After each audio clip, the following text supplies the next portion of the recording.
Ladies and gentlemen, welcome to episode 3 of the Rich and Facts podcast of season 2. My guest today is a good friend of mine. He is a professional journalist. You've seen him before on ESPN, NESN, Watch Stadium, and Boston Neighborhood Network. You know, this man, he's funny, and just like his last name, he goes balls to the wall with everything that he does. Ladies and gentlemen, let me introduce you to Leverett. How you doing, my man? What's going on? Yeah, thanks for having me on your podcast. I mean, I'm honored to have you. Geez, we were basically just catching up, shooting the shit for like the past, 10, 15 minutes. But, I'm a big fan of, everything you've done so far in your career as far as journalism. And, I just wanted to, get your name out there and the work that you do to a bigger audience. So, I've never asked you, I don't think, how did you get started? Like, where'd your passion for, broadcast journalism come from? Well, first of all, I mean, it's good to catch up. There are a ton of people I haven't seen since before the pandemic started, you included. Yeah. Like, the majority of my friends in different contexts I haven't seen, like I said, since before the pandemic, apart from like on Zoom calls. But good to be here. And as far as where I got started, broadcasting's not as different from a lot of other careers as far as how people get started. I first got involved in it in college and started interning and then just kind of went from there. When you first get into broadcasting, it's all about building up a resume. And in order to build up a resume, sometimes you work for low pay or no pay at all, or I've even heard of people who have paid for opportunities, paid to work. And then, once you build a little bit of a resume, you have a little bit more leverage to, negotiate for higher pay or for better opportunities. But it's all about getting started. And it's not glamorous starting out, as you know. Mm-hmm.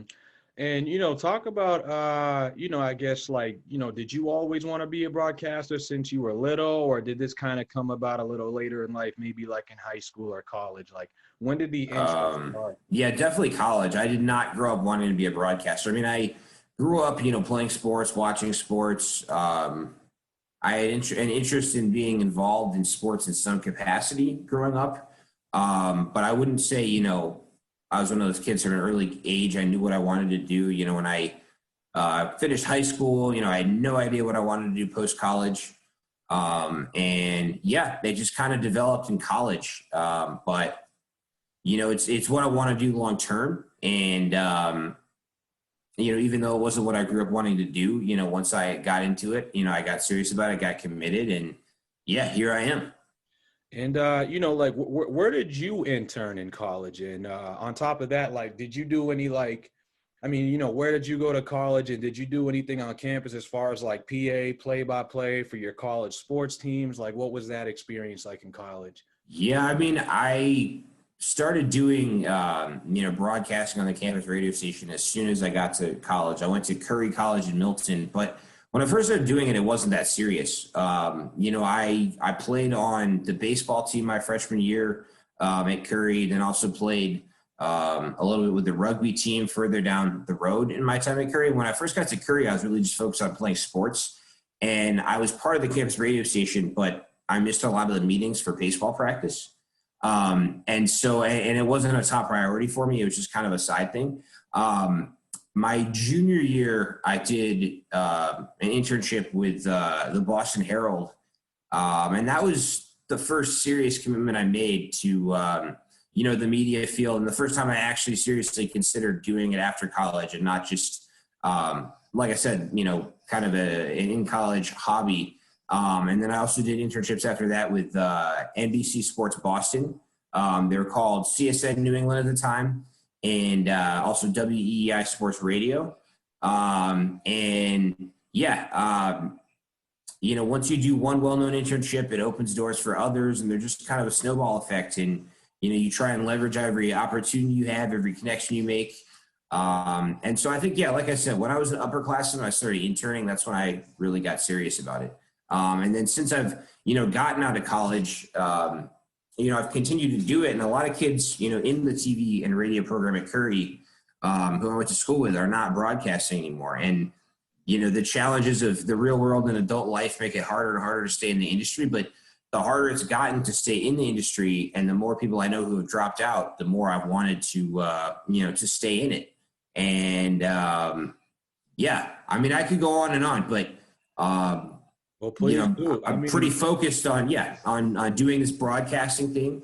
Like I said, it's a long-term commitment, and you just do whatever it takes. Yeah. And, I definitely want to get into kind of like the dark side of the business in a second. But, before that, I kind of want to go back to the part about you interning. So you've interned at some like major news outlets in the Boston area. And as we know, Boston is a top 10 market perennially.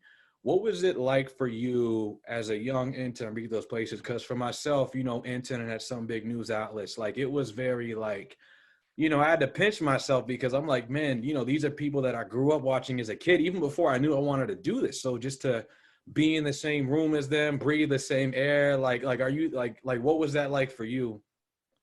I would say, my advice for anyone in that situation is just act like you've been there before, even if you haven't, and don't be intimidated, talk to these people like you talk to anyone else. And my big thing is, when I interact with people professionally, I try to, treat them with respect, but as long as I am alive, I will not kiss someone's ass. I don't care if Jesus Christ walks into the room. No matter how long someone's been in the industry, if I watch them on TV growing up, I don't kiss ass. I just try to be genuinely respectful. And, if those people are used to getting their ass kissed and they're used to people being intimidated, if you can actually, kind of meet them eye to eye and interact with them like a normal person, they'll admire that about you. I guess I say fake it until you make it. Like I said, act like you've been there for a long time. And that's hard for some kids, especially, when I interned at NBC Sports Boston, I was shadowing their Bruins coverage team. I had a couple different times when I got to, interview Bruins players in the locker room as a 21-year-old college kid. But like at the time I was in college, I lived in a college dorm. I didn't even own a car. Like I would literally interview Bruins players and take the subway to class. So it was definitely kind of a double life, but as strange as all that sounds, you just try to, take it in stride. And, also, I mentioned before we started recording, I'm a little low energy. I had a 6 a.m. fitness class this morning. So I've been up for quite a few hours at this point. I also have a little bit of a cold. But once we get a few questions deeper, I think that's when the beast's going to come out. I actually watched on Instagram this fitness motivational video, and this guy's lifting weights, and he says, you do whatever the fuck it takes. So in like 2 to 3 questions, I'm going to be in that mentality. Right now, I'm still warming up. Well, I'll say this, you're one of those guys who like, you're a ball of it. Like to say, I don't even like to use I don't even want to say ball of energy, but I would say like you have like an aura of energy. So even, first off, I want to say on camera, I really appreciate you being on my podcast, especially with you being under the weather. And I know you've got such a hectic schedule. So I really do appreciate that you're doing it. You kind of go hand in hand, Yeah. when you work all the time, don't sleep enough, you get sick more often. Yeah. That's how I felt a lot when I was in college, man. Those 8 a.m. classes, and then you're up till like, 2, maybe 5 in the morning doing homework. And it's just rinse and repeat, man. With my time as an intern, I should say how important is networking, right? Because I sometimes have noticed that some interns, and I don't know, maybe it's because they're shy of just introducing themselves, but they'll just kind of be in a corner and they won't really like go over to people and reach out to them. Like, it sounds like that wasn't the case to you, but, just kind of elaborate a little bit. How important is networking? And, what was the, obviously, like, I guess, what was it like for you networking? And have you seen any of that? Was it difficult for you to do it? Or was it just kind of like, hey, like, I'm just going to go in there and let everyone know I'm in the building kind of thing? Sorry, I know I kind of put that in like a couple different ways. All good. No, I know what you're saying. It's a balance because, you have to be confident and put yourself out there, but you don't want to act walk in and act like you own the place, because that also rubs people the wrong way. You know, it's almost like a freshman on a sports team. You know, again, people don't want you to have too much of a sense of arrival, but you have to balance that with not being intimidated and being confident. So it's kind of a fine line. But, you know, the big thing is also there are all different types of people in sports broadcasting. You know, I've met some people who are, you know, well-known established sports broadcasters who are really cool people. They've been really helpful, you know, get back to me quickly. There are other people, you know, who just think they're too good for you, think you're not worth their time, and they're going to blow you off. And, you know, you can't be afraid of people blowing you off. It will happen, but, you know, you just have to shoot your shot, you know, and put yourself out there and not let it bother you when people shoot you down. And like for me, for example, people have asked me, you know, like for my podcast, you know, I've had different NFL players on, I've had Emmy Award winners, Major League Baseball players. People say, how do you get all of these different guests? But the reality is, like, yeah, I've gotten some cool people to come on my show, but I've also gotten shot down by some well-known people as well. And the way I'm able to get some of these cool people is not necessarily, I wouldn't say I have a high success rate, you know, as far as the percentage of people I reach out to who want to come on my show. It's just I have a high volume of people who I reach out to. And, you know, I'm not afraid to, you know, eat shit and fall on my face and get rejected. So I just send out lots and lots of invitations, and a fraction of them come on the show. And that's how I book people. But the fact that I'm able to get guests doesn't mean I don't get shut down by certain people. So, you know, I'd say, again, if you're trying to network in a really competitive industry like this one, just don't be afraid to get shot down, because it happens. It's part of the business, and you just have to be able to take it on the chin.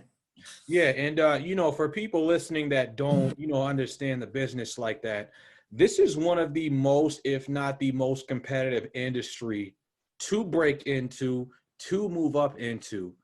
So why isn't, I mean, obviously, you know, that's why I was asking, how important is it to network? And also I'll ask, how important is it to have thick skin, right? I mean, those are two of the most important things in the industry. And, you know, broadcasting, it is a really competitive industry. It's a hard field to get into, and also an easy field to get into. And that probably doesn't make sense, but what I mean by that is if you don't know the right people, you've got no shot. And, you know, you could send in, I mean, a lot of these TV networks and radio stations, they might have like an online application on their website that anyone can fill out. If you fill out an application, they're probably not even going to read it. It goes in a, you know, giant stack of applications that they throw in the trash. In order to get an interview, you have to know someone. But, you know, if you know someone, you know, they put you in a much smaller stack, and that's how you get on their radar. And the only way you get on the radar, like I said, is by networking. And some people, you know, you might not be able to cold call them or cold email them, but you might have a mutual contact. That's why you have to dig through, you know, all of your contacts, see who knows who. You know, you might meet someone through another person. That happens all the time. I mean, also, if you want to network with someone, look through their social media, see who they follow on social media. Do they have any mutual social media contacts? But I mean, sometimes you can meet, you know, high profile people in the most random ways. So yeah. And I'd say also another big thing is never self-reject. You know, there is a lot of rejection in this industry, but you should never not apply to something or not reach out to something because you think it's not going to work out or that you're not worthy. You're going to have enough people telling you that. You can't afford to be one of those people. So like I said, even if the odds aren't in your favor, always shoot your shot. And the other thing you said about thick skin, they kind of go hand in hand. It's almost like, I mean, Richard, I partied with you, you know, and I won't embarrass you on your show, but you know, you could be a bit of an animal at the bar, and you're quite the ladies' man. You know, when you're trying to talk to girls at a bar, you can't be, you know, thinking, oh my God, you know, what if they don't want to talk to me and they think I'm a loser and they laugh at me? You know, you have to put yourself out there. And, you know, as a, you know, big pimp daddy like yourself, I mean, you know how it is. So, you know, I've seen you have some interesting nights, which again, I probably shouldn't talk about on your show, but as a major ladies man like you know how it is. I mean, literally anything. Again, in any profession or, you know, this, you know, your social life or whatever, you just have to put yourself out there, and there's so much more, you know, room for progress if you're not afraid to fail and fall on your face. So. Well, I'll tell you what, man, I think that alcohol is more of a ladies' man than myself, but we definitely are. When it's safe, when everybody gets vaccinated, we're definitely gonna hit the north end, and we'll have some more interesting nights for sure. Maybe alcohol is the key to success. Maybe the moral of the story here is that, you know, when you go into interview for a TV job, you just need to get shit faced the same way you would to talk to a girl. Maybe that's the secret. Take a couple to take the edge off, man. I know you're applying to some new media gigs. Maybe just go into your interviews blacked out. Who knows? I might. I mean, I seem to do some of my best work when I'm blacked out, as long as I don't end up in jail, right? Exactly. Oh, man. You have come close a couple times, but anyway, continue. Yeah, you know, and one of the things about your path is that it's been unique compared to other people I've met, right? Like as far as I know, you know, you've done a lot of freelance work, but you've done a lot of freelance work for some big networks like Dirty Water at NESN. You've done games for ESPN. You've worked for CLNS. Has that been by choice, where you've kind of like preferred to kind of do the freelance gig, or like as far as you looking for jobs, were you kind of looking for full-time and then it just sort of ended up into the freelance? Like what has sort of been your sort of like, how have you gone about it post-college? Because I mean, everyone's got a different outlet. Yeah, I mean, you know, different approaches work for different people, and you know, my approach might not be the right approach for someone else, but their approach might not be the right approach for me. What I don't like, again, you know, if we have conflicting approaches and you tell me that my approach doesn't work for you and you don't want to do that, that's fine, but don't knock whether or not it works for me, because you know, only I know that. And, you know, with freelancing, for example, I've done both full-time and freelance work, but like when, you know, some of the freelance stuff I've done, you know, I've gone on air for NESN and ESPN and channels like that. And it's like, okay, it's a freelance gig. I'd rather be doing that than working full-time at some local TV station that no one watches, you know? And I think there are a lot of misconceptions about private contractors and freelancers. And, you know, a lot of people think that if you're doing that type of work, it means you can't get a full-time job, you know, and that you start out as a freelancer and work into full-time. I had a full-time television job lined up before I even graduated college. I interviewed for it my senior year, and they told me, it was with the local news station, they told me as long as you pass your classes, graduate on time, you start with a full-time job the day you leave college. And I went from that to further on down the road, choosing to leave that and choosing to freelance. So again, you know, the word freelance makes a lot of people nervous, but there are definitely challenges that come with it, you know, yeah, there are challenges that come with it, but there are also all kinds of benefits. And it's not for everyone, but for certain people, it can be a great thing. And, you know, moving forward, I'm interested in both, you know, full-time and freelance opportunities. And, you know, also, it doesn't have to be as cut and dry as that. You know, there are also, you know, seasonal jobs. For example, the Massachusetts Pirates of the Indoor Football League. You know, I'm going to be sideline reporting for them on NESN and then also doing a lot of their website content. That's a full-time job, but only while they're in season. So there are so many different ways between seasonal jobs, year-round full-time jobs, freelance work, a mixture of all of them. There are so many different ways you can do it, but it's all about finding what works for you. And again, freelance isn't for everyone, but it does work for some people, and I think too many people knock it. Yeah, and when I get into the part specifically about entrepreneurship, I want to kind of get into all of that and how that relates to what you're talking about. But before that, you know, for my audience that doesn't know, I'd like for you to talk about some of the work that you have done, right? Specifically, like the work that you've done for BNN, ESPN, NESN, CNLS. Like, you know, for my audience, like what work has Leverett Ball done for these news outlets, you know, just to kind of give them an idea? Yeah, I mean, so for ESPN, I did some Ivy League stuff.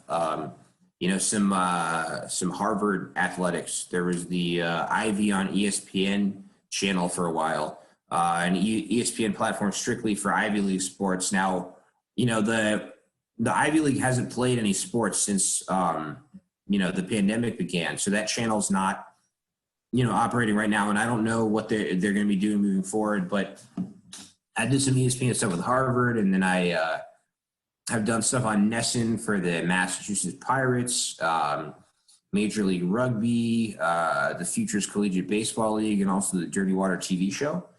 And then I've done, as far as other well-known places, I did some play-by-play announcing for the New York Yankees for their area code team as well.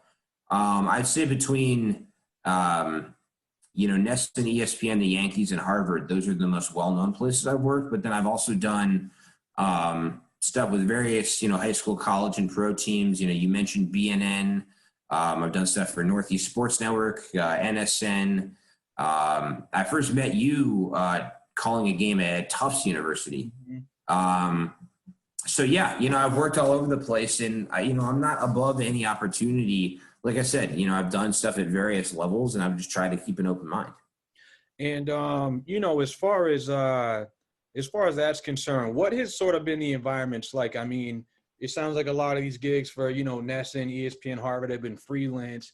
I mean, obviously you're not working there full time, so you're not really like in the building per se. But as far as like, the environment and the setup, is it kind of like the same wherever you go, or did you feel like when you were freelancing for certain spots, it's like, oh no, they like the way, just, I guess the working situation, the equipment, this is just kind of like the program is just better. And I'm not just saying that by name, but like, there's been outlets where I've gone to, I'm like, okay, they got this, and they got this, and they got snacks. Like, is it kind of like that where you go to certain places, it's different? Is it? Honestly, like, no. Yeah. Honestly, no. Because the thing is, people don't realize, like NESN, for example, they only hire on-air talent for the Red Sox and Bruins broadcast. So all the other sports they do, whether it's obscure pro teams, college teams, you're hired by the teams themselves. So you're on the channel, but you're technically an employee of the team, not the network.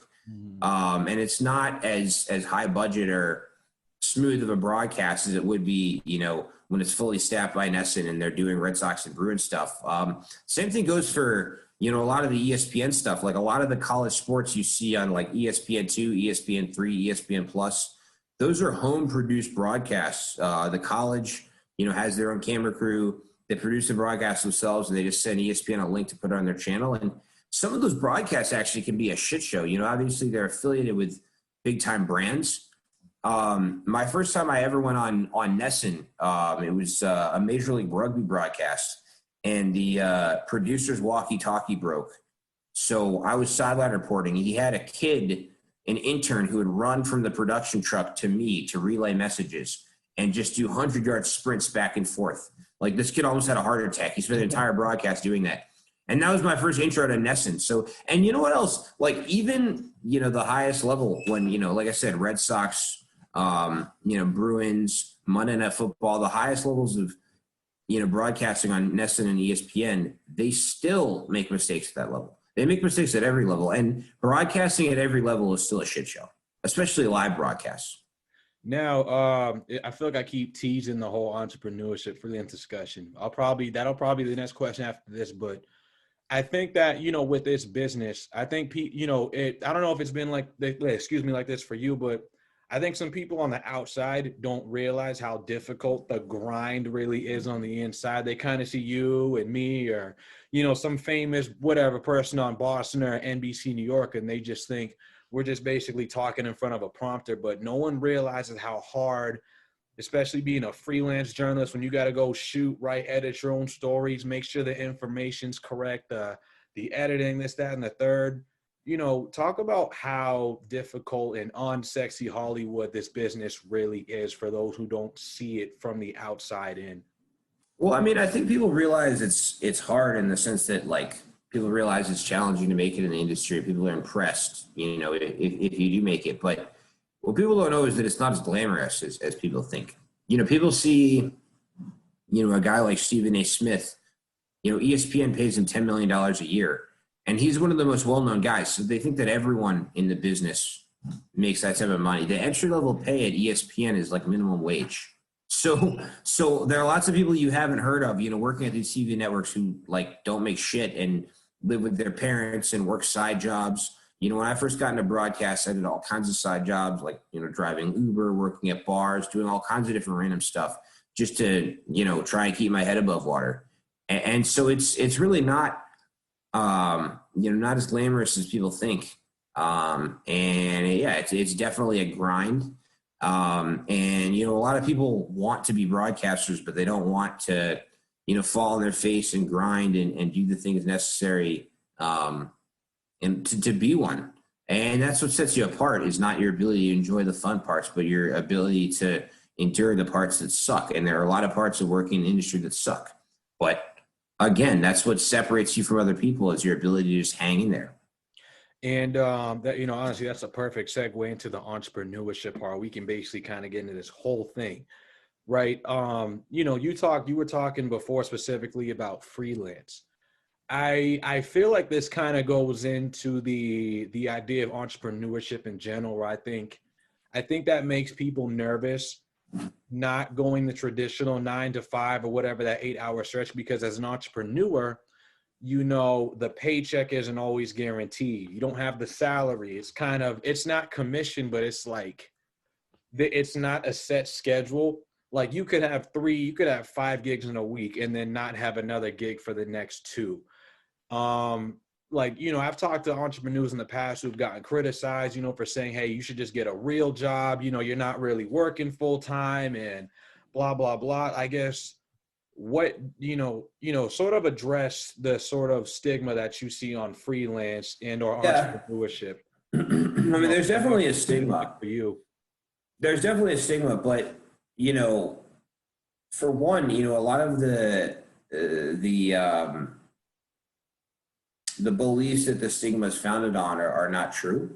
Mm-hmm. And also, it's not for everyone, but it can work for the right people. So the fact that it doesn't work for someone else doesn't mean they have the right to tell you that it can't work for you. And I think the biggest misconception, though, people say, you know, if you want to go into entertainment, you know, if you want to be on TV or you want to do this or you want to do that, they talk about what a risk you're taking.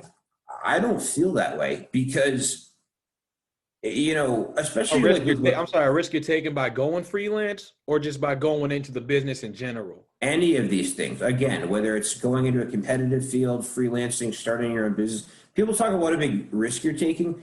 You know, in the corporate world, like if you want to make your own startup, you may have to invest a ton of money. And you know, if your business doesn't work out, you actually end up making a negative amount of money. That's a risk. Like the website, for example, when I started podcasting, the website I published my podcast on costs $8 a month for my membership. How is that a risk? You know, like, you know what I mean? Like, what do I lose if things don't work out? You know, or like, you know, just all these different things. And it's like, you know, if I, for example, you know, had worked in broadcasting for a little while, done some entry-level jobs, and then realized that broadcasting wasn't for me, those entry-level broadcasting jobs still would have looked good on my resume and helped me transition into another career. I mean, there really isn't that much of risk involved. And it's just funny, like, you know, society has certain expectations for what other people should do with their lives. And, you know, there's so much pressure to, you know, get a 9-to-5 job, get a wife, get a house, start pumping out babies. And if you want to do that with your life, that's awesome. But, you know, like, it's just funny to me, like people look at like entrepreneurship, the entertainment industry, freelance work is such a risk, but then it's like so normalized to get married. What is the divorce rate? Like 40, 50%? Mm-hmm. You know, I mean, you know, my parents contribute to that stat. I mean, so many major commitments that people make that are just normalized, that are risky. But then when it comes to pursuing your passions and shooting your shot, that's considered such a big risk. When, like I said, in today's world, you don't have to spend a bunch of money to get your opportunity. There's more of a democratic system with YouTube and podcasting and all the different outlets for you to showcase your talent without really spending any money. And so I think a lot of the stigmas honestly are bullshit. And I realize my approach is not the appropriate approach for everyone, but that doesn't mean it's not the appropriate approach for me or people like me. Now before we get kind of deeper into your approach, how much do you think that stigma has to do with what I want to say in particular? So like, Yeah, I mean, just like as far as like the 9 to 5 goes, you know, there is an argument where it's like, all right, like you clock in, the money is guaranteed. You clock out. If something goes wrong, you can blame your coworker, you can blame management, you can blame the company. Like there's more factors at play than just you. And at the end of the day, it's sort of like more security. I mean, you could say 401k, all that stuff. And then I think that, you know, kind of going into school and growing up, right? Like we're sort of taught to like, you know, apply for a system, become part of a system. Entrepreneurship is like, it's more the road, especially in broadcast media, right? The road isn't as simple as, you know, you as far as like maybe like being a teacher or a lawyer, where there's an obvious, well, I should say there's a clear path, right? In media, you can go into a lot of different directions. Entrepreneurship, you can go in a lot of different directions. So there's not as much clear sort of direction, like blueprint. How much of that do you feel like contributes to it, if at all? Yeah, but I mean, again, I don't entirely agree with that approach that a lot of people have. And again, that approach works for some people. I don't have an issue with other people following that approach. I just have an issue with people acting like that approach is the only approach that works. And, you know, yeah, okay, maybe you have whatever, full-time job, salary, benefits, but, you know, if you're a freelancer and you work multiple jobs and you lose one job, you still have lots of other options. You're not putting all your eggs in one basket. If you have one full-time job and, you know, all your eggs are in that basket and you lose that job, you're fucked. I mean, you know, people have mental breakdowns and go through huge slumps when they lose full-time jobs. So they, you know, again, you only have the stability when you're stable. Think about how many people thought they had solid full-time jobs before the pandemic who are unemployed right now.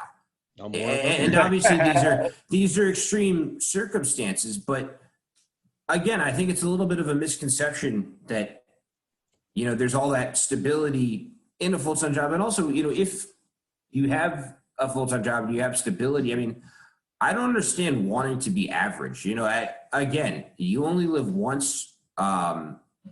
You know, make the most of your life, pursue the things you want to pursue. For me, you know, the biggest disappointment would not be failing. The biggest disappointment would be, you know, not pursuing what I want to pursue, not pursuing what I'm passionate about, not at least trying to do the things I want to do with my life. And again, if your goal is just to, like I said, pay your bills and stay out of everyone's way, I personally don't consider that to be, you know, a very fulfilling life. Also, the other thing I like about, you know, entrepreneurship is that, you know, you can take credit for the success and you also take ownership for what goes wrong. And you mentioned, you know, in systems, a lot of times people in power use their power to blame other people for things that are their own fault. That's that's actually a giant pet peeve of mine. Next to ass kissing, like scapegoating is a massive pet peeve of mine. And if I do something wrong, I'm not going to blame an intern working under me, some 19-year-old kid. I'm going to take that shit on the chin.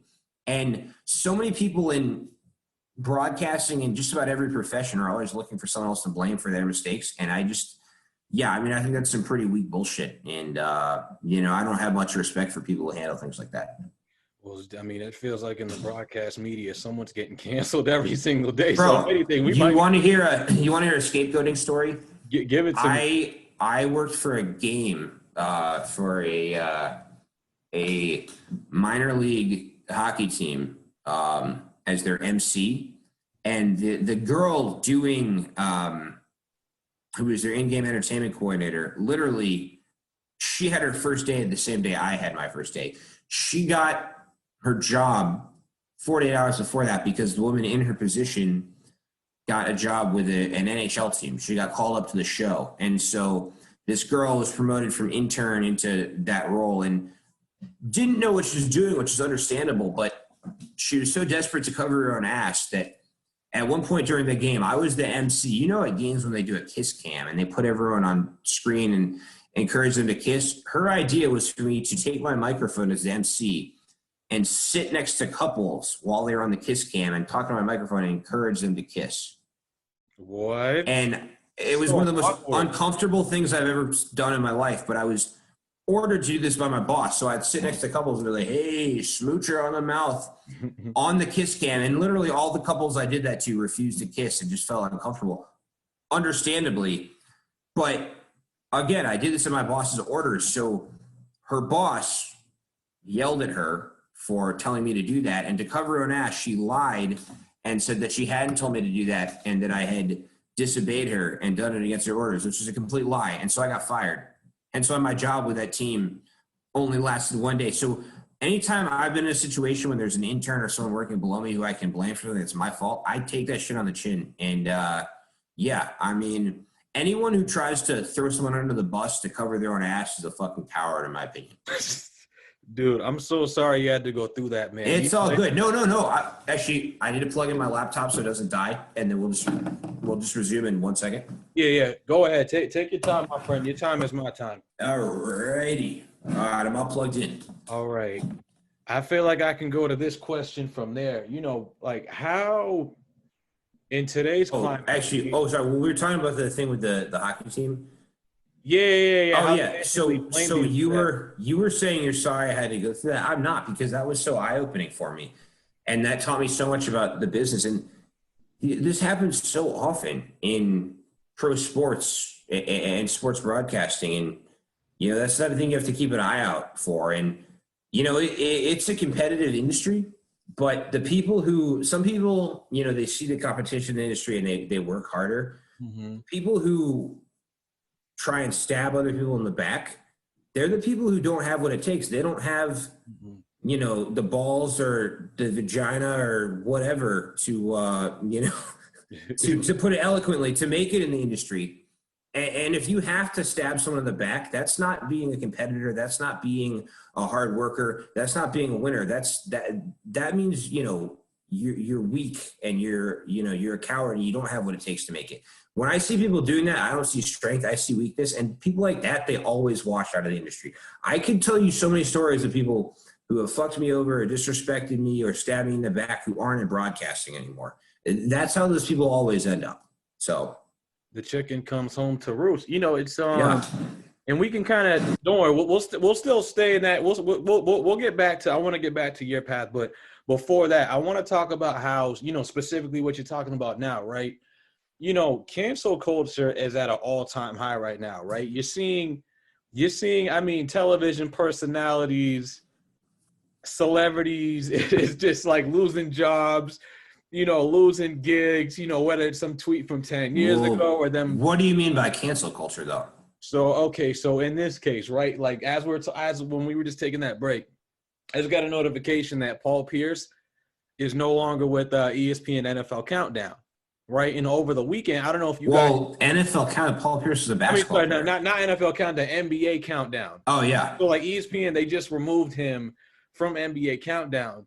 Right. For what? Over the weekend, I mean, dude was basically having like a party on Instagram Live, and you know there were women everywhere. You know, he looked like he was drunk. Right. It looked like he basically looked like boozy during quarantine, and so you know, like I mean that's not specifically how it always happens, but I've seen this recently where like a lot of like television personalities, you know, whether they're getting caught saying like the N-word on camera or using like a gay slur or something like that, like you catch them saying something wrong and it's just like boom. You know, do you feel like that is also influenced as part of like, okay, like companies trying, like if you're a brand and one of your producers says something like that, do you feel like, how much of that do you feel like contributes to what you're saying basically right now, where it's like people in the industry trying to scapegoat each other? Is that just, or is that that's something different? No, because that's something different. You know, if you're being scapegoated, you know, that's when someone blames you for something that's their fault. If you get fired for something that's your fault, that's something completely different. And people talk a lot about cancel culture, but you know, there's the debate. Is cancel culture a thing, or do these people deserve to, you know, lose their jobs and have their reputations torn apart? I mean, you have to look at it on a case by case basis, because yeah, there are examples of you know, people losing their jobs and having their images tarnished who don't deserve it, but there are also plenty of people who you know, who have gotten in trouble who deserve it. You know, if you're yelling, you know, racial slurs or homophobic slurs and you're unwilling to take, you know, accountability for your actions, you deserve to face some type of consequences. So is cancel culture a thing? Well, it depends. Maybe in some situations people are over punished or not given a second chance, but some people who have gotten in trouble deserve it. And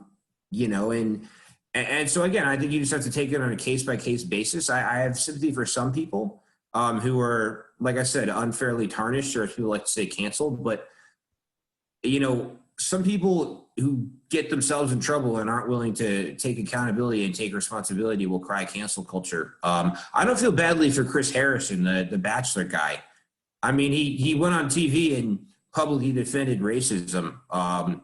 Did he expect to not lose his job? I mean, he's an idiot, So again, you have to take on a case by case basis, and sometimes it's not fair. But again, sometimes people are too quick to cry cancel culture, and some of these punishments are justified. So with that said, would you say that there more pressure on TV personalities to, I guess for lack of a better term, not slip up, right? Like don't let the wrong, like Chris Harrison basically doubled down on his bigotry, right? Like he got what he deserved there, in my opinion. But as far as I would say in general, if you're doing if you're calling the top 10 ESPN plays and, and you, I don't know, you cuss on camera or something like that. Do you feel like overall, is there more pressure on the industry now to make sure that television personalities aren't saying the wrong thing? Or is it just kind of okay, it's not really cancel culture, it's just kind of more people are just being held more accountable for their actions, right? Well, I don't think that, and there is more pressure, but I don't necessarily think that society has become more sensitive. I just think that, with the internet and social media and everything, nothing's a secret. Back in the day, people didn't consider it, okay to use racial slurs or homophobic slurs or make sexist comments. People didn't consider it okay then either, but there weren't smartphones. You could say something like that, and maybe there were rumors that you said it, but someone didn't film it on their smartphone and, post it on Instagram, and it wasn't viewed by however many people. Or, again, this is, not necessarily in regards to bigoted comments, but Johnny Manziel, when he was in the NFL, got in trouble for partying all the time, and he was out getting shit-faced 2 nights before he was suiting up in an NFL game at quarterback. Guys did stuff like that back in the day, but people, like I said, there weren't camera phones. Same thing with Rob Gronkowski. When you go out and get hammered back in the day as an NFL player, people aren't filming on their phones and putting it online. So I wouldn't say that there is more pressure, but I don't necessarily agree with the notion that society is more sensitive. It just, with modern technology, it's harder to keep things a secret. And scandals don't get swept under the rug as much anymore. Mm-hmm. Now, I did want to talk about your story with, specifically you and Antonio Brown. Yeah. So let's talk about that. So Antonio Brown, for those, I'm sure people listening to this know a thing or two about sports, but, Antonio Brown was the hottest topic, at the dinner table, sports wise, for about a good 2 years, not too long ago. Going from team to team, blowing up on team owners, such and such. And you actually reached out to him on Instagram and you called him out for what he was doing. And he blocked. No, that's not what happened. Oh, I'm sorry. Oh, well, did you see the pictures of the DMs? I thought I saw it, but I guess I must have that's my bad. I must have not read it right. So Well, so he actually hit me up. Well, so I had hit you up. Well, I had criticized him on Twitter. Okay. And somehow that got back to him. So feel free to give us the whole story now. Give us the whole story. Well, so I had criticized him on Twitter, and somehow that got back to him. So he blocked me on Twitter, and then Did you at him or just comment on his? No. I mean, you can see my profile's public. You can anyone can see it, but yeah. He got back to him. He blocked me on Twitter. Then a month later, he looked me up on Instagram and DM'd me out of nowhere. But it all started. Do you remember his incident with his baby mama? Yeah. That's when he got signed with the Patriots, right? No, this was after he got kicked off the. So he's had multiple incidents. He's had multiple women press sexual misconduct charges against him. He's done a lot of really stupid shit. But this is after he got kicked off the Patriots when he was a free agent. Mm-hmm. His one of his baby mamas showed up at his house and tried to drive his kids to school in one of his cars because he didn't take his kids to school. And so he flipped out, and we know this happened because he filmed it on Instagram Live on his phone and broadcast everyone. And he said, because she tried to, a Bentley? She tried to drive the kids to school in a Bentley, and he goes, "You don't drive Bentleys. You don't live that life, you broke bitch." And then he, in front of their kids, and then he threw a bag of penis-shaped gummy bears at her. And then which first of all, like, if I'm angry at someone, I want to throw food at them. Like, I have like oranges and like protein bars and like bottles of water. Like, who keeps penis-shaped candy just laying around their house in case they get into an altercation? But I guess he was well prepared. So wait, hold on. Wasn't it a bag of dicks? It was a bag of dicks. It was a bag of penis-shaped gummy bears. Yes, and he said, "Eat a bag of dicks, you broke bitch." And then they filmed all this on Instagram Live. And then the police, someone called the cops. The police came to his house, and he challenged the police to fight him on Instagram Live. And so I wrote on Twitter, like, really talented player, but like, stop giving him a pass for being an asshole just because he's good. Because it was disappointing to me how many Patriots fans and players actually, defended him, when in his brief time with the Patriots with some of the bullshit he was involved in, and he ended up getting kicked off the Patriots because initially when the two women pressed sexual misconduct charges against him, the Patriots stood by him. But then he sent one of the women threatening text messages, and had found pictures of her children and said, "I know who your kids are," and made comments about how they were wearing clothes that weren't particularly nice, and how, she must be poor. So when that happened, it was considered, intimidating. I don't know the exact legal term is. Basically, he was trying to intimidate someone who was pressing charges against him, which is very illegal. And so he was kicked off the team. Pats fans, players defended him. Tom Brady went to bat for him, which I didn't agree with. Belichick tried to cover his ass.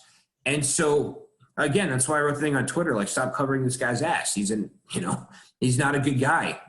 Mm-hmm. Somehow it got back to him, blocked me on Twitter. Then a month later, DM me on Instagram and told me to suck his dick. And so then I DM'd him back and basically told him he was a dumbass. And then when I DM'd him that, he blocked me. But then I actually, this was last year, but a month ago, I invited him to come on my show for a couples therapy session to work through our problems. But he hasn't gotten back to me. He says, "Oh, that's actually not even my favorite former NFL player Instagram beef. My favorite was definitely Brian Urlacher." Can I hear it? Yeah, I mean, if you're comfortable sharing, I love to hear. Well, did you? I posted it on Instagram. Did you see it? When did you post that one? Well, so Brian Urlacher, I wrote some stuff on Instagram during election season about, how I was volunteering for the Biden campaign and some things criticizing Trump. I stand by everything I said. Mm-hmm. Thank God our country is not run by that orange sack of turd anymore. But anyway, I expressed some, to put it eloquently, I expressed some of my opinions on social media, and the reaction was mixed. Some people were on board with that. They liked the things I was saying. Some people said, we agree, but you work in sports, so stick to sports, which I don't agree with that approach at all. Regardless of my job title, I'm a human being and a citizen and a voter, and I'm allowed to have opinions, and it's within my rights to express them. But, some people said, we agree with what you're saying. We don't want to hear it from you. But then there were also some, Trump supporters who criticized me. I had this random Trump supporter DM me and tell me he wanted to spit on me. But the most high profile random guy, no idea who the fuck he was, but the most high profile guy who reached out to me was Brian Urlacher. He was a big time Trump supporter. Brian Urlacher, he's just a fucking meathead. He was a Hall of Fame player for the Bears, but he contributes nothing to society beyond playing football. So since he's gotten out of the league, he's been kind of bored. He said some stuff criticizing the Black Lives Matter movement. I don't know if you heard about that. He wrote something on social media falsely accusing Jacob Blake of being wanted on rape charges and carrying a knife when the police shot him. And I don't know if you've seen that video. He's literally shot in the back while he's walking away. So Brian Urlacher's pissed a lot of people off, but he DM'd me and asked me to take down some of my anti-Trump posts. Again, similar to Antonio Brown. I don't know how the fuck he found out about me, but then anyway, on the day that Biden officially won the election, I posted a bunch of stuff, and Brian Urlacher DM'd me and said that the election had been stolen and the results would be overturned and that Trump was still the president. And so I DM'd him and I said that, I said if Trump was still the president, his old ass was still in the NFL. And so then he blocked me after I did that. And then on Inauguration Day, I made a public, similar to Antonio Brown, someone I had beef with in the past, I made a public invitation to Brian Urlacher on social media to come on my show now that Biden had been inaugurated and admit that he was wrong. The election results were not overturned, that Biden was president. My exact words were, Brian is invited to come on my show, admit that he was wrong, and admit that he's a fucking moron. And like Antonio Brown, he is not taking me up on the offer to come on my show. So I got to give you credit, man, because you are, willing to let these guys come on the air, face to face, over the, over an interview. But a lot of them are willing to. They talk a big game, and they're a bunch of sackless little bitches. It's crazy because, you got a lot of athletes these days now who they're getting exposed, whether it's for example, a couple of days ago, right, Kevin Durant's beef with Michael Rappaport. Were you surprised? I'm sure, were you surprised that Antonio Brown and Brian Urlacher were targeting you? That's just, it's, what was that like? Were you surprised, or were you kind of these guys, at the end of the day, these guys are human, so they're gonna act like human beings. I don't know. They're both guys are used to throwing their weight around and getting away with it, and they're not used to people clapping back at them. But a lot of times, I don't mean necessarily with those specific guys, but the guys who throw their weight around the most and try to act the toughest, usually if you call them out on their shit, they're usually the quickest to back down. It's usually an act. And like I said, that's not just with those guys, but people who act that way in general. And in their case, they're high profile guys in the football world. So they try and capitalize on that when they're, like I said, trying to throw their weight around.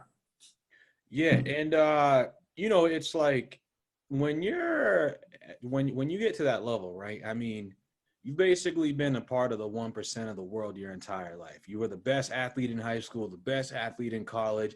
Everybody wanted. Not necessarily, though, because some of those guys, they were late bloomers. They actually weren't the best athlete growing up, and then they had a 6-inch growth spurt, their junior year of high school or something.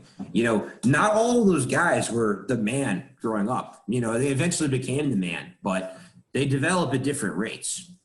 That's true, because you're right, because wasn't Antonio Brown, I believe, was a sixth or seventh round draft pick? Or Tom Brady, late round draft, tons of guys, or guys, they don't get recruited coming out of high school, so they go to JUCO in order to play a year or two at junior college before they get a D1 scholarship, then they become NFL stars.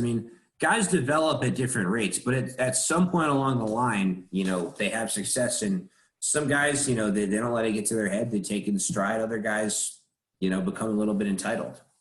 You basically kind of address most of this, but, as far as, you being a sports broadcaster, right, and your brand, right, that has kind of been a battle, I think, for broadcasters, especially in recent years, about, speaking out, whether that's politics or just real issues in society, and people telling you, stick to sports or stick to that.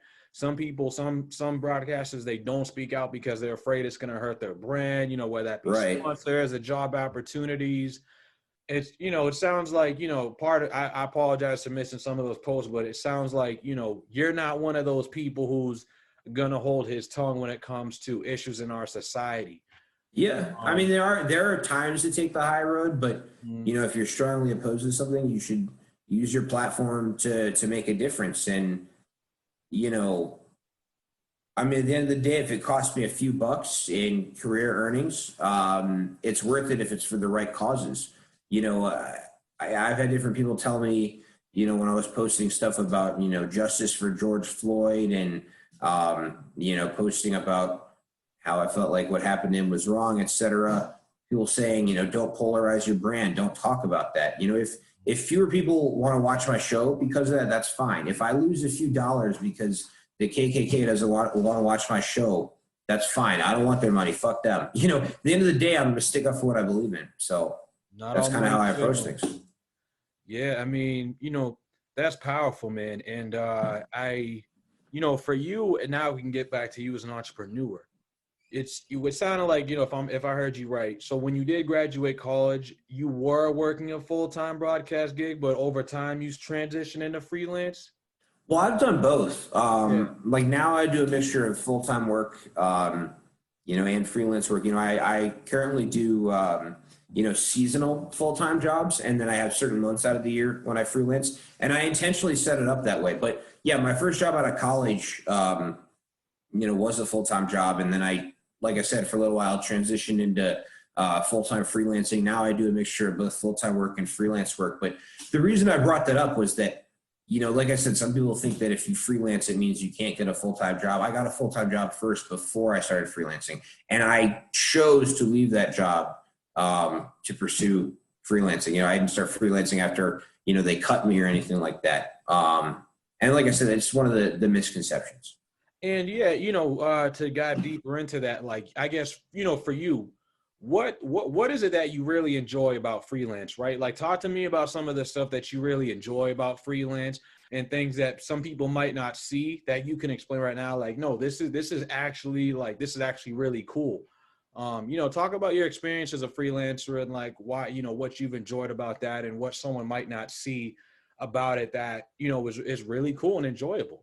Various things. I mean, for one, you know, that's how you get your foot in the door with network TV. You know, it takes years and years and years to get a full-time job at a network TV station. But, you know, right out of college, you can do freelance broadcasts on, you know, NESN and ESPN and places like that. So it's a loophole to get on the most selective TV networks. And also, you know, you have a lot more flexibility to kind of do your thing. You get to be your own person. You know, you don't have to ask permission as often before you do things. You just do what you think is right. And also, you know, you have more control financially over, sure, maybe you don't have as steady of a stream of income, but, you know, you negotiate your own rates as a freelancer or entrepreneur. And, you know, in the TV business, often, you know, you if you're working for a network, you know, they make a profit and they give you a percentage and you have to negotiate with them. And that can be very shady. And, you know, a lot of people in broadcasting get ripped off and, you know, underpaid. You know, when you're a freelancer, yeah, you have more responsibility and less stability, but you also have more control, and you're your own boss. Well, yeah, and that's the other thing too. And you said it earlier, like, you know, entry-level jobs in broadcast media. I mean, you're basically, you might not even, you're not making enough to pay the bills. Like we've heard these stories all the time. This person, like you said, had to pay them to work. You know, they had to work full time and wait tables afterwards. Like you're basically getting paid dog shit in the beginning, and you got to basically, you know, power through and grind until you get your second or third job, or, you know, hopefully catch that break. And in this business, there's so many, it's like a web. Like it's not necessarily boom, boom, boom, boom, boom. You could go here and then kind of go side. It's exactly. There's a lot of nuance in this business compared to other businesses. You know, and it sounds like freelance is something that has worked out well for you. You're enjoying it, and, you know, you're seeing the positives in it. You know, now we can talk more. You specifically, you have started a podcast. I believe it was recently, like last year, if I'm not mistaken. Yeah. I'm doing a couple podcasts now. Yeah. I have my own personal podcast, the Leverett Show. I've done that for a while. And I'm launching a second podcast with Karlos Dansby. Football fans may remember him. He played for 13 years in the NFL, mostly with the Arizona Cardinals. He also bounced around the league, played on a couple other teams, the Dolphins, Bengals, and Browns at different points. But like I said, mostly with the Arizona Cardinals.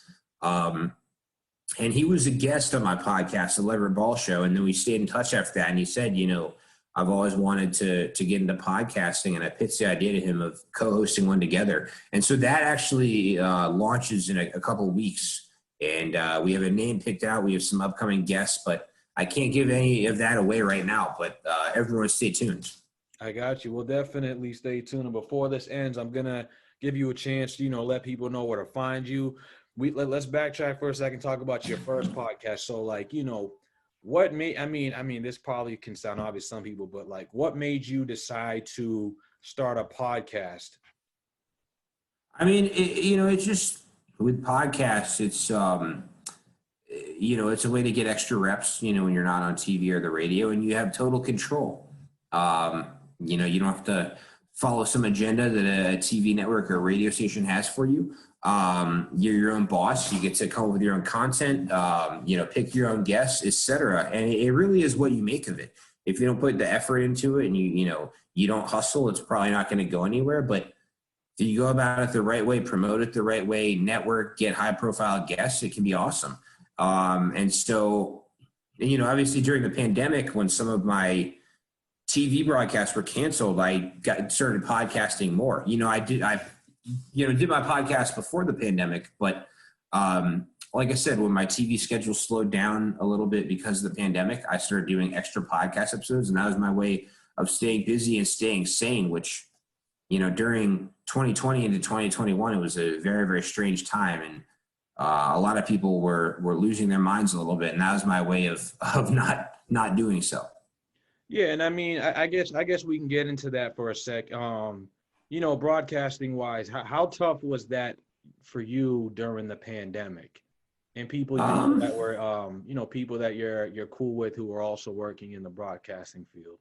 Yeah, I mean, I know some people who lost their jobs and had a really tough stretch. I mean, obviously the pandemic was a challenge for everyone. I would say I had it a lot easier than a lot of people out there. No one I knew died from COVID. My work schedule was slower, but I didn't miss out on any major career opportunities or huge breaks. It wasn't fun, staying indoors all the time, not seeing friends. But compared to what a lot of people have been through with the pandemic, people lost loved ones, permanently lost their jobs, etc. It could have been a lot worse for me. And I just feel badly for, the people who didn't have it easy and really, have struggled and continue to struggle. Yeah, I mean, first and foremost, I'm glad, no one close to you came down with COVID and not a serious illness. It's unfortunate that some of the people, it's unfortunate in general that so many people have lost their jobs and their livelihoods. Yeah. On the Two people I knew got COVID, but they were both young people who were healthy. So they got through it. They were fine. I didn't have, grandparents or relatives with health issues who got it. Like I said, no one I knew died from COVID. I had, at the beginning of the pandemic, early on, a broadcast producer I work with tested positive for COVID, and I had seen him at a broadcast around that time. Mm-hmm. So I had to go and get tested in quarantine. I ended up testing negative, and then a few months after that, a girl I was dating at the time got COVID. So again, because the girl I was dating at the time, I was seeing her all the time. I went and got tested. I tested negative, but they said because I've been around her, I still had to quarantine. So I did a 10-day quarantine and then got tested negative again, and they released me back into society, released me from house arrest. So I had 2 different false alarms when people I knew had COVID and I had to get tested, but I tested negative both times. And like I said, both of those people, the girl I was dating at the time and my coworker, were both young people around my age, who didn't have any serious health issues. So fortunately, they both ended up being okay. So that was really my only experience personally with COVID. But, I know people whose grandparents died from COVID, or, they had maybe a relative who was younger but had a pre-existing condition, so they had to be super careful. I had it pretty easy compared to what a lot of people went through. Yeah, I had an uncle who, he had COVID and he had it real bad. I had a brother-in-law who he got COVID, and my mother-in-law as well. They had it pretty bad. They all recovered from it, but it's, older than us, we're at least 10 years. So, it was two of them are like twice our age. So, you know, like they. Yeah, and what's the death total in the United States? I mean, Over 500,000 now. Yeah, I mean, right when Biden was inaugurated, that was like the big number, like going into this man's inauguration. Yeah. We're talking 500,000 people. You know what's crazy to me? This many people have died, you know, and so many people have been fucked over, and yet there's still people out there who try to deny that COVID exists and won't wear masks and won't get the vaccine. And I mean, this has opened our eyes about how fucking stupid some people in our country are. Well, you know, it's unfortunate because I do have a family member who in particular, like he's like a conspiracy theorist. So it's just like I have those family members who still doubt whether COVID is real. And I'm like, dude, like you literally saw what just happened. But it's not a topic of debate. Exactly. Scientific facts or scientific facts. We can debate all day whether or not certain candidates are better than others. Scientific facts or scientific facts. I mean, right. If COVID doesn't exist, I mean, are UFOs going to come conquer our planet in the next couple of months? I mean, some people are just not in touch with reality. Yeah, I mean, it's like when your own mother and your own brother catch it and you're still saying it's fake and you don't want to get tested and you don't want to get vaccinated. It's like, dude, at this point, you're a conspiracy theorist, like times 10. I mean, that's being generous. Conspiracy. Yeah, I mean, you're at this point, you're a fucking moron. Yeah. At that point, like, yeah, you know, it's crazy because like I just got my dad vaccinated. He's got his second one in a couple of weeks. My mom just signed up to get hers. But it's like one of those things where it's like you got those family members where you're like, dude, like I told my mom, I'm like, listen, I'm gonna tell such and such that dad got vaccinated and you're getting it. Because it's like, yo, like you're not a fool for saying I trust science. Like if these people are looking at you the other way and they want to tell you that you're crazy because, you know, some YouTube video got taken down for saying that you shouldn't get the vaccine. It's like, all right, man, like you can do that on your side of the street, but like exactly. This is where I draw the line, man. If you don't want to follow protocol, fine. Like you stay 6 feet away from me plus. Although, but I also, though, I don't agree with the approach where, you know, some people say, well, I want to wear a mask, but it's a personal choice if other people don't want to. I disagree with that because by not wearing a mask, you're not just being foolish and putting yourself at risk. You also put other people at risk. Saying that not wearing a mask is a personal choice is like saying that driving shit-faced is a personal choice. I not only do I want to follow protocol myself, but I don't agree with the take that some people have that it's within everyone's rights to handle it how they want. That's not true. That's part of why there have been so many cases and so much, you know, spreading of the virus and so many deaths, you know, are because of the people who, you know, don't follow protocol and not only put themselves at risk, but put other people at risk. People cutting like a hole in the mouth so they can breathe through their mouth. It's like, dude, why even wear the mask at that point? Like they're just deliberately trying to piss people off. There was a game today. ESPN posted pictures of it. I think it was in Texas. Mm-hmm. Like the stadium is literally full. We're talking like 40,000+ people. You know, like you could see so many people weren't even wearing a mask. It's like, dude, like it's like fucking Texas, man. It's like it's just insane. Makes me glad I live in Massachusetts. Yeah, and it's crazy because I saw this survey. I don't remember what source it was from, but it was saying how like Massachusetts has been like the 30th safest place to live. I was like, you 30 out of 50? Come on, I would have thought, you know, like I mean, yeah. I didn't click on the article, so I don't know where. Like I don't know how many people they surveyed or this and that, but I was like, yo, if there's any truth to that, yeah, I'm disappointed. Like I would think we'd be, you know, the upper half, if not like top 10, top 15. Mm. But yeah, man, I feel like we covered a lot of stuff. I'm getting nervous. I feel like we're covering everything. But so let me get into a little more into your first podcast before we get into the second one with Karlos Dansby. So, I mean, like you've said, you've had professional athletes, you've had award-winning professional journalists, you've had radio personalities.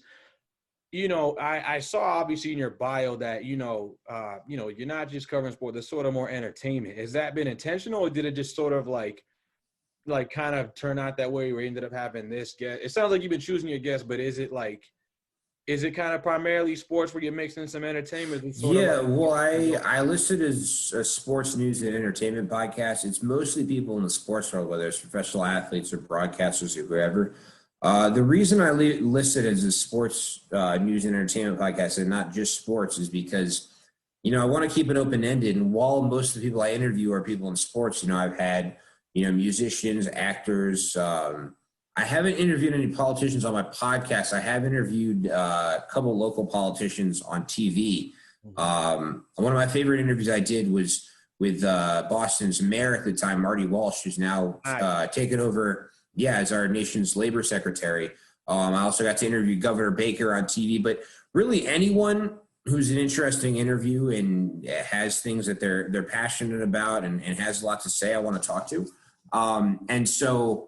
I listed as sports news and entertainment because most of the people, like I said, are in sports. But I've had some people, like I said, outside of sports, who I've done interviews with. Also, some of the athletes I have on the podcast, I talked about their sports careers. We also talk about other topics outside of sports. And I just really want to leave it open-ended.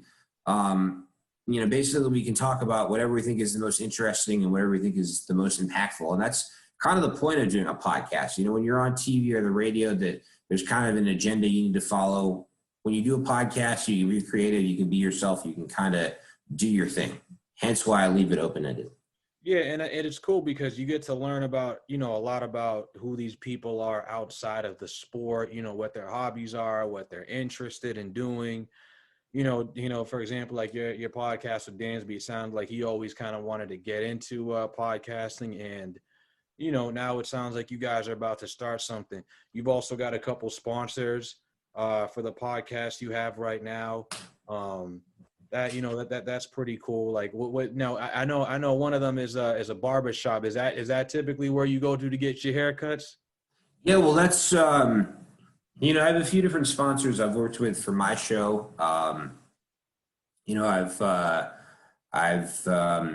done, some stuff with a gym, a barber shop, a real estate company, and I've had sponsors that have paid me different rates, but then I've also, some of my sponsors, in addition to like paying me a rate, they'll also give me business credit. So like, for example, the barber shop, in addition to the package we have, they also cut my hair for free, and I'll get some free training sessions at the gym as part of the sponsorship deal. And so you can barter. You can obviously get paid a certain amount, but you can also trade sponsorship for certain things, whether it's haircuts or workout classes or whatever. So I've done all of that. I'm also doing a little bit of promotion on my social media accounts for Grind Oral Care, a toothpaste brand. That toothpaste brand was actually launched by Marcus Ogden, who's a former NFL player. I had him as a guest on my podcast a while back, and then when he launched his toothpaste brand, he hit me up about that. And then I'm also, in the process of doing research on some new sponsors for the, podcast that I'm launching with Karlos.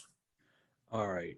So now, I guess before we transition into some of our pro sports teams, what advice would you give to someone who is in college, interested in, getting into the industry, whether it's full-time, freelance, anything of that nature? Like, what advice would you give to someone young just starting out?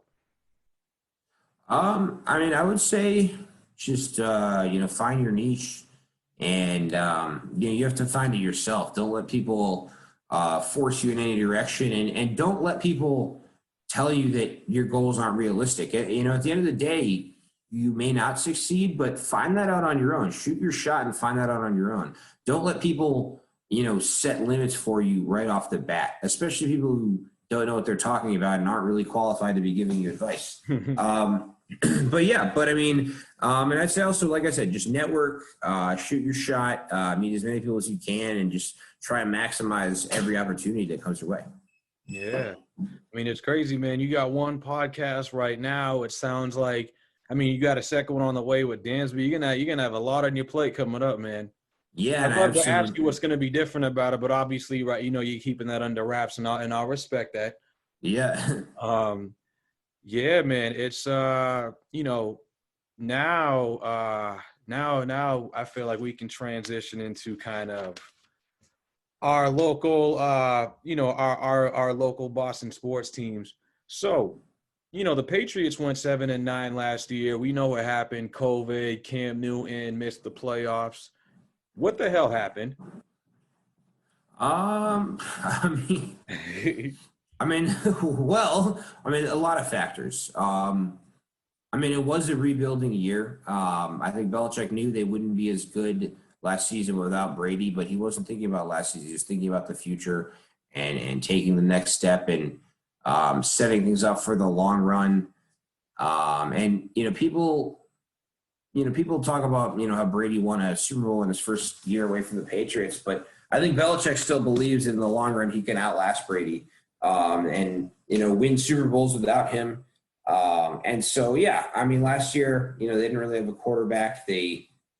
For most of the offseason, it looked like Brian Hoyer and Jarrett Stidham were their only options at quarterback. And then, at the end of the offseason, they got Cam Newton. He didn't really have enough time to, get ready for the season. Then he got COVID early on in the season. And after that, just went straight downhill. So, the quarterback play was an issue. They didn't have many weapons. They have upgraded at a lot of their offensive skill positions, but they have yet to upgrade at quarterback. So moving forward, we'll see what happens. The other issue last season, defensively, they had a lot of key guys opt out because of COVID. So there were all kinds of different factors that went into it. But, honestly, it could have ended up being a lot worse than 7-9. It could have been a lot uglier. So do you think this was more – obviously Brady leaving was a huge impact, but do you think Belichick expected – to be below 500 and not make the playoffs? Like from what you believe, do you feel like it was sort of like a bad situation that got worse out of his control? Or do you feel like he kind of, yes, he's playing for the long term, but he didn't expect to sort of hit the bar that low? I don't think he even thinks about it that way. I don't think, with a guy like him, he's so detail oriented. Like, he just thinks about not even necessarily the results, but the steps that go into, reaching the results and achieving certain things. And again, he just has the big picture in mind. I don't think he had a set number of wins he expected to get last season. I think he knew it was a rebuilding year, and he prioritized the future over last season. Again, I think the team does have a bright future moving forward if they can figure out what they're going to do at quarterback and figure out a long-term option. And, let's remember, for most of the offseason, people thought Jarrett Stidham would be the Patriots starting quarterback. They got Cam Newton at the end of the offseason. On opening day, they went with Cam Newton as starter, Brian Hoyer as the number 2 quarterback, Jarrett Stidham, the number 3 quarterback, not even dressed for the game. In just such a short period of time, Jarrett Stidham, went from being the projected starter to third-string quarterback and not even getting a game day jersey. So who knows? There could be a move made at quarterback later in the offseason, maybe bringing in Jimmy G or someone else. Or maybe they go for a QB in the draft. It'll be interesting to see if maybe they try to trade up. Well, that aspect right there is what makes me nervous, because I'm like, okay, how did the guy who was supposed to be the starter kind of get fizzled out at the 11th hour? Like, is that just because you were that impressed with Cam, or was it because – No. Cam played like crap all season. No, it's because Belichick has no confidence in him. And the biggest argument for why Belichick has no confidence in him is no matter how badly Cam sucked down the stretch, they didn't give Stidham a shot. When they're eliminated from playoff contention, they had nothing to play for. They didn't give Stidham a shot. Stidham doesn't have a future in New England, and that doesn't mean he doesn't have a future in the NFL. He could succeed somewhere else, but for whatever reason, Belichick doesn't want him on the field. Belichick doesn't believe in him. So the Pats have made some big moves this offseason. They've spent money. Obviously, some of the guys you said opted out might be coming back. As of right now, the quarterback situation is still up in the air, right? They re-signed Cam Newton. The draft's coming up. Jimmy G, there's talks of Jimmy G coming here. What do you feel like is this year the year where they're kind of – if last season was the rebuilding year, is this the comeback year? And I don't mean comeback as far as like they go to the Super Bowl, the AFC Championship game. But is this a season where like Belichick's like, okay, like I'm putting my foot back on the gas. We're making a run. I mean, I think they're going to make progress from last season. I think it'll be better than last season, but I think it remains to be seen how much better.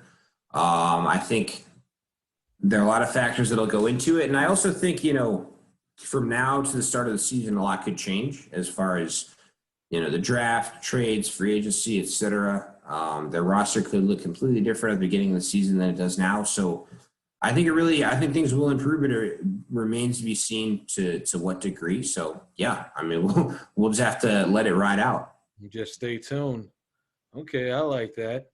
All right. Well, the second team hasn't had the type of success the Patriots have had in a long time, that being our Boston Celtics. I believe as of right now, they're kind of like at the bottom of like the 1 through 8 in the Eastern Conference. They're probably either at 500 or still just a little bit before that. They're kind of right in that 500 area. I mean, what's going on with them? Like, why is it that – how is it that so going back to last postseason, right, they got upset by Miami, and then this season, they're basically at the bottom of the playoff contention. What's going on with this team? Is it the coach? Is it the players? Is it the general manager? Like, why are we basically hovering around 8th place right now? With the Pats, as far as no, I'm sorry, the Celtics. Oh, sorry about that. Can you re-ask the question? Yeah. So, last I checked, which is probably like a couple of days ago, they were below 500. Basically kind of, sitting at that 7th, 8th spot in the Eastern Conference. And this is going back to last postseason where they got upset by Miami in 6 games. What's going on with them? Like why are they not playing up to potential right now? Yeah, I mean, a number of factors. I mean, again, it's all about consistency and, I think the weird past year or so has affected them with, going into the bubble and the delay in their season. And I think they're just still trying to find a rhythm. I mean, I think they're in good hands with Brad Stevens. I think he is their coach for the long haul. But they need to, find an identity with their roster and figure out who their core guys are. But again, it's similar to the Patriots. I think with both the Celtics and the Patriots, they're teams that have maybe gone through some rough stretches, but, have a lot of potential and room to improve. But when you see a team like Philadelphia, Doc Rivers comes in their first year, and they're basically top 2, top 3 in the Eastern Conference. You've got teams like Phoenix, who basically took all the momentum from the bubble last year and are like top 4 in the West. Why is it that this team is sort of still in this situation where we're not sure if Jaylen Brown and Jason Tatum are the guys that are going to lead us to the top? Is Marcus Smart sort of the long-term number 3 guy? Is Brad Stevens really the coach? It sounds like you've got a lot of faith in Brad Stevens. So what do you say I would say to the narrative or the conversation that he's not getting through to these guys, that he struggles to coach ego guys? Do you buy into that, or do you think there's other factors at play? It's also, some of these guys, for Jason Tatum, for example, he's still young. They're not just thinking about what he can do now. They're thinking about his long-term potential. And with guys like that, they give them a little more room for error and cut them a little more slack, but it can't be unlimited. And I think they need to find that happy medium with Tatum and other young guys who's saying, okay, we believe in you for the future. We've invested a lot in you, but, we need to hold you accountable to some degree. And again, I think it's all about, coming up with more of a consistent plan for what they want to do with some of these young guys and with their roster moving forward. But again, I think a lot can change over time. I think, it's a boring answer, but, I think they just need to, like I said, let things ride out. And I think some of these things will figure themselves out. Well, then I think the biggest question then is, should we as fans trust management as far as they'll figure this thing out, right? It might not look pretty right now, but these guys are capable of figuring it out, and they will figure it out. Trust that they'll either do the job or they're gone. Well, that's what I mean by things will figure themselves out. If they can't Right. figure it out, they'll be gone. So, you don't have unlimited time in the world of professional basketball or any pro sports. So, if the guys calling the shots can't figure it out within the next, season or two, they're going to be gone. And maybe the solution is just more of a restructuring of the Celtics or a rebuilding, but, we'll see. Yeah. Man, it's crazy. I kind of wanted to end the interview on a personal note. That story that we were talking about, the lacrosse, but unfortunately there was a dark side of that story. Yeah. So we won't get into that. But I did want to talk a little bit about you as an athlete in college. So I didn't know you played baseball in college. What sports did you play in college? And I guess what position? I mean, I guess what was your experience in college as an athlete? I played two sports. I played baseball and rugby, although I only played baseball my first 2 years. I didn't stick with it. I stuck with rugby the whole way through. I was the captain of the rugby team junior and senior year. Okay. It's funny, like growing up, baseball was my main sport, but I had more success with rugby at the college level. Mm-hmm. But I mean, I think you learn a lot of things playing sports that translate to other parts of your life. And some of the lessons I learned playing, those two sports and other sports growing up, have made me a better broadcaster and a better person. And, you learn different things playing sports, whether it's, work ethic or, working well within a team or, learning to have confidence in yourself and not backing down from challenges. And those things, like I said, apply to plenty of things off the field.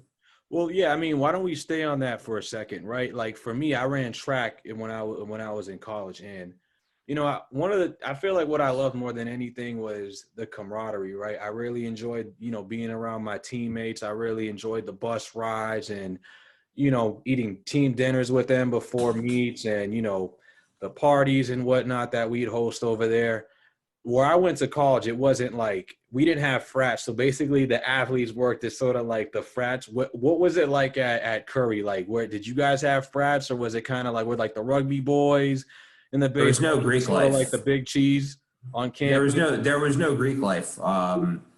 The sports teams partied, although it would depend. Some teams had off-campus houses. They kind of did whatever they wanted. Other teams had on-campus suites, which is more limited because Curry is such a small school and they crack down on partying harder than a lot of schools do. In some ways, I mean, I overall had a good, experience at Curry. I don't regret going there, but from a social standpoint, in some ways, it's like an extra 4 years of high school because there are fun things to do, but it's so cliquey and sketchy with the party scene. Some kids still act like they're in high school, but yeah, I had a fun time with the with the rugby guys, and we had a suite that I lived in as an upperclassman. We did some questionable activity, which I probably shouldn't share. Nothing mean-spirited or unethical, but definitely plenty of stupid things. So, it was all part of the experience. It was fun. We had a lot of laughs, and no regrets. Did the athletes on campus have clout? Like I would say where I went to school, right? Like if you were on the soccer or the basketball team and you basically had, like the varsity jacket, it was like you could have been at the bottom of the depth chart. Like that was like, man, it's crazy. I can't even think of the other word, but you were basically like a chick magnet right there. Like you're walking into the dining hall, mind you, it's a campus of 1,500 people, right? Right. Everybody knows who the athletes are, but specifically, like we're talking like basketball, like soccer, like you had clout. It didn't matter whether you would start or not. Was it? Was that energy there at Curry, or was it like did people not really give a damn like if you played a sport or not? I mean, it depends. I mean, it's like if you're on a team, whatever, you wore your varsity jacket or whatever, maybe like desperate freshman girls wanted to hook up with you, but like. In the real world, no one gives a shit if you played a sport at a D3 college. So, if the highlight of your life is, playing a D3 sport and making out with freshman girls at parties, you've lived a pretty shitty life. So, I mean, there was that to some degree, but, let's not make it out to be more than it was. I'm saying that because it's like I don't know if you guys have alumni weekend, but I would stay seeing alumni from like 5, 10, even maybe like 15, 20 years ago, coming back to try to relive the good old days. Yeah. I'll never forget my freshman year, right? This is like my first experience, the alumni weekend. There was this dude, probably like twice our age. Dude had the ring and everything. And this dude's basically like, this dude's married. He's basically trying to hook up with like freshman and senior girls. I'm like, dude, like go home. Like, you had your time. You gotta like, you gotta basically, it's time to hang up the jersey, man. Yeah. Hang up the jersey. Well, and that's my thing. Yeah, I enjoyed college, but once I graduated, I was done. Yeah. I've hung out with people I went to college with, out and about in public, but I haven't really been back to campus much. And I don't want to be one of those guys, crashing on the couch at frat houses when I'm 30. Oh man, listen, man, it's been a hell of a ride, man. I've enjoyed this interview. I guess before I let you go, I kind of want to say, I just want to ask, like, what are your top 3 favorite sports, and well, us is first, and I want to get your favorite athletes afterwards, but like, what are like your top 3 favorite sports in order? That can be, NCAA men's basketball, the NBA, NFL. Like, what are like the 3 major sports that you're like? As a broadcaster, I don't have favorite sports. I'm open to any opportunities. Maybe the NFL stuff I've done in the past has been the most fun, but I'm open to any opportunities. Growing up, baseball is my favorite sport to play, but, they got more into rugby in college. But, yeah, I'm open to any opportunities. I watch a lot of different sports on my own time, and I really try to keep up with everything. So I wouldn't say I focus in too much on one specific area. Cool. And favorite athlete? Definitely my co-host Karlos Dansby. I love him with a burning, fiery passion, and anyone listening should subscribe to our podcast. And if you don't, you're a bad person. I was gonna say, where can we find Leverett Ball? This is your chance. Give us all your social media. My podcast, Big Dick 123. No, so Instagram and Twitter are my main social medias. Actually, more so Instagram. Twitter's kind of a secondary. I'd say Instagram's number 1, Twitter's 2, then like Facebook, LinkedIn, the other ones. My Insta handle, it's just Leverett_ball12, LEVERETT, all lowercase, _ball, lowercase, BALL, and the number 12. That's my Insta handle. Post all my content on there. That's my main platform. You can find me on YouTube. You can find my podcasts on Apple Podcasts, Spotify, iHeartRadio, all the other major podcast platforms. And then you can see me on NESN and various ESPN platforms for the different, college and pro teams that I cover. And who knows, maybe, I'm always open to new opportunities, so maybe additional channels and additional platforms moving forward. Cool, man. All right, I promise this is the last question. I could not let you leave the podcast without asking this. We've been talking about Instagram DMs and people going back and forth at it. I need your perspective. What happened between Kevin Durant and Michael Rappaport last week? I didn't even read all the messages. I just heard it was really, really bad.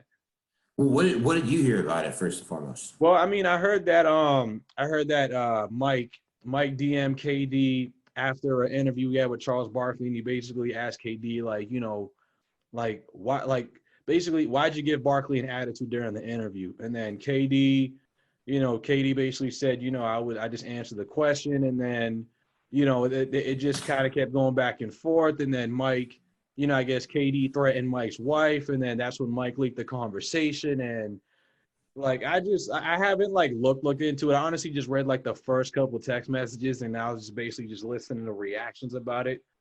But Michael Rappaport has beef with everyone. He also has beef with his former employer Barstool and with David Portnoy. Although I don't blame him on that. I think David Portnoy is the most overrated person in media and probably the biggest tool bag on the planet. We can do a separate interview. I can go, in detail, point by point. So I don't blame him for butting heads with Portnoy. That guy has probably the most punchable face I've ever seen. But I mean, he's had beef with a lot of people. He's a passionate guy. And also with some of this celebrity beef, I mean, part of it's stage and it's just entertainment and they're looking for publicity. I mean, some of the people I've had beef with, like, yeah, it was genuine. Like, I think they're shitty people, but, I wouldn't screen grab it. And, my decision to screen grab stuff and post it is partly strategic. People like drama, it generates a buzz. And so, again, who knows how much of it is just staged and how much of it is real. But, Rappaport, he's a passionate guy. He's butted heads with a lot of people. Yeah. All right, Leverett. I've had you on my podcast for about an hour and 20 minutes now, so that's just enough for me to get that past that website where I can basically upload this thing for free. Word. Listen, my man, thank you for taking time out of your busy schedule to be on my podcast. I'll release this in probably the next couple of days or so. Just the promotion, the hype, how that shit works. Yeah. I'm excited to release this, man. How about I just get one picture for the gram? Sure. Let everyone know, hey, I got you. Let's on my do podcast. it. Let's do it on my podcast tonight. Awesome, man. Hell yeah. Listen, when on the Rich and Facts podcast. Yep.